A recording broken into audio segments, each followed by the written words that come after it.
Hanging lights. All right, hanging up some lights here. The light kit that I bought only had one of these S-hooks in it. The S-hooks hang on the end of these LED lights. There's just a little clip here. They just kind of hang in like this. See? I only got one. So to rectify that, I do have some 12 gauge wire around here, and you can take a piece of 12 gauge wire like a neutral or the load. Don't grab the ground because they're not as thick as these other two wires. All right, these are 12 gauge, those are probably like 18 gauge, 16 gauge, something like that. But you can make a quick little S-hook with it. It's not like super pretty, but it'll work in a pinch. So get back to hanging lights.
All right, I think I picked these up at a store here called Menards. These are 5,500 lumens. Color accuracy is 80, watts are about 70. So they're really not using a lot of juice, but as you can see, there is a lot of light here, right where I need it, all right? One of the biggest problems where people get hurt messing with power tools is because they do not have enough light. So they're getting closer to the machine, they're not really paying attention to what they're doing. If you look at any YouTube channel that's out there, because you know there's a lot of them, when people are cutting, you see that you can really see their saw blades, they're really lit up. And that is key. So before I cut any wood on this, any more wood, especially at night, these will be lit up. So I bought 4 of these. I think actually I'm probably going to need 2, maybe 3 of them. So let's see.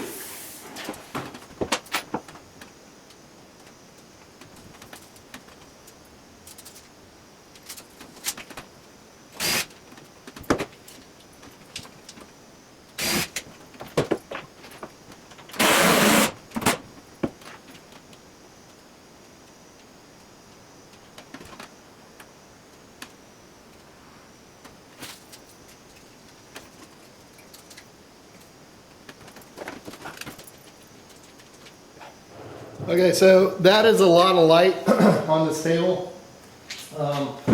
This side down here has a little bit of light that's not, like this side's a little dark. Over here by the table saw, looks pretty good. I don't know if I'll be out here working down on this side for doing anything. I know right here I'm looking to put, either right here or over here, I'm looking to put a router table in. That's one more thing that's going to be added to this. But I may do an adjustment on this. I may move this out some, move this one over and put a third one in. So I'm going to mess around a little bit and we'll figure that out. If you keep on watching the channel and you happen to see a third one, you know what happened. All right. So thanks for watching. All right. So after I got the lights hooked up last night, as you can see, there's two of them. I decided I'm going to put a third in. I'm going to take this light here and I'm going to extend it out a little bit this way, like about a foot off of here. And then I'm going to mount that and then come back and put another screw in here and move this other light back here out this way a little bit.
I'm adding an outlet and a switch here so that this switch, when we flip it up, the outlet will turn on, and when we switch it down, the outlet will turn off. So it'll actually go in like this.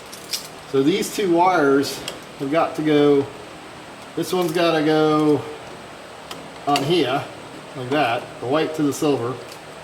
This will go down to the one side of this switch, and then it'll be like that.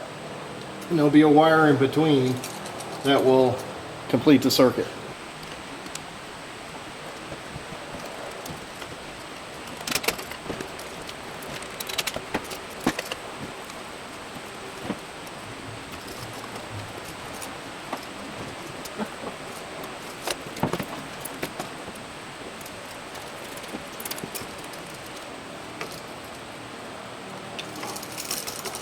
You have to make sure both the receptacle and the light switch are grounded.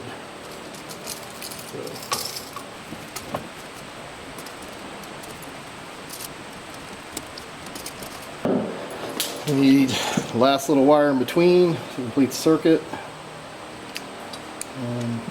It doesn't really need to be much longer than that. But it does need to have a hoop on each end so that we can see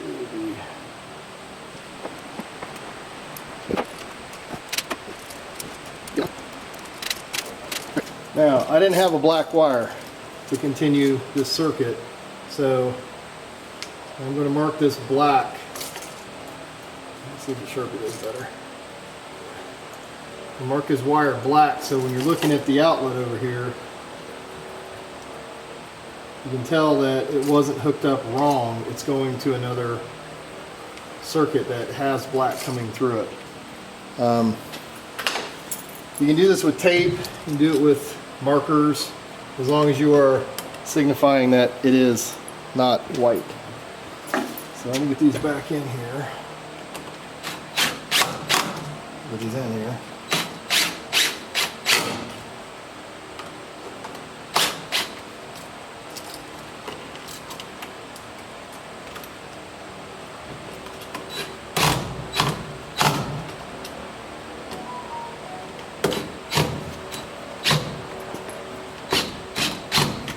Anyway, I like grip pressed star bits. These things strip out so easily. These Phillips heads.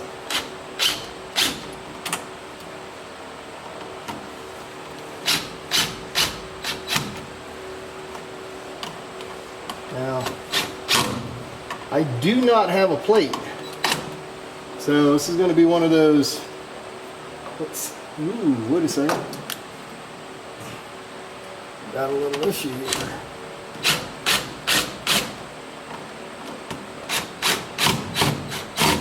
I think I forgot that.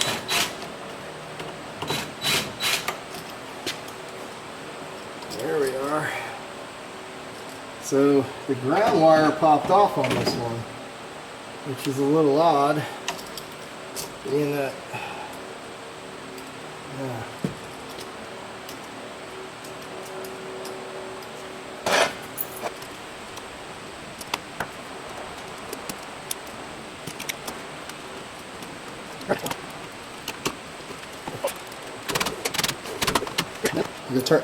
I'm gonna turn back on the power. The power's got to get on.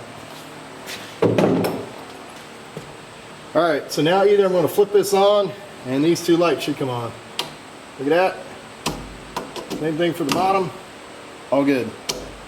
Now I just need an extension cord to go from there to here, then I can turn on and off my LEDs.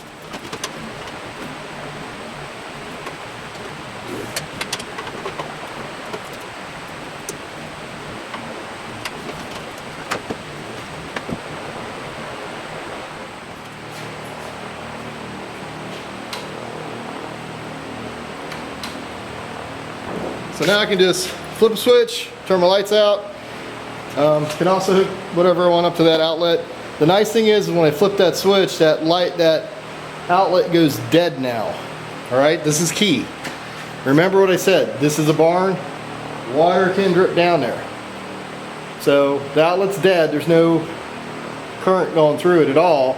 I don't have to worry if it does get hit by water that it's gonna cause a fire or anything like that. All right, so that's the theory behind it, and since there's no electricity there, we're fine. This outlet up here that is with the pull cord, that will always have electricity in it. If you like what you see, hit subscribe. If you want to see more, hit the alert. If you like what you see, I'm going to call this the end of this iteration of the series. If you like what you see, hit like. Please subscribe. If you want to see more, hit the alert button. And I'll see you next time in my workshop.